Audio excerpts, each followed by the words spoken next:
Aminado si Senadora Grace Poe na kabado siya sa magiging desisyon ng Senate Electoral Tribunal o SET sa disqualification case na nakahain laban sa kanya. Posibleng maging basehan din kasi ang desisyon ng SET sa mga kasong isinampa rin laban kay Poe sa COMELEC. At nakatutok si Jam Sisante. Bukas na inaasahang pagbotohan ng Senate Electoral Tribunal ang kasong isinampa ni Rizalito David na kumwestiyon kung natural-born Filipino ba si Poe na isa sa requirement para sa isang senador. Aminado si Poe na kabado siya sa magiging desisyon ng SET. Tao lang naman. Siyempre kinakabahan, nalulungkot, pero may lakas loob rin kasi naniniwala ko nasa tama eh.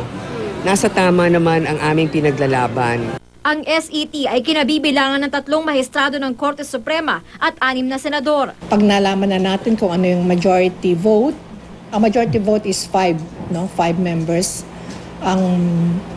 They can already validly promulgate a decision. Ang kaso laban kay Poe sa SET ay iba pa sa kahalintulad na kasong inihain ni David sa COMELEC at iba rin sa 4 na petisyong isinampa rin sa COMELEC na kumwestiyon naman sa kwalifikasyon ni Poe na tumakbo sa pagkapangulo. Pero ang desisyon sa SET, maaaring ikonsidera ng COMELEC o ng Korte sa magiging desisyon nito. Pinagdadasal daw ni Poe na magiging patas ang mga miyembro ng SET. Meron ako doon sa kanilang pinagdadasal mabuti.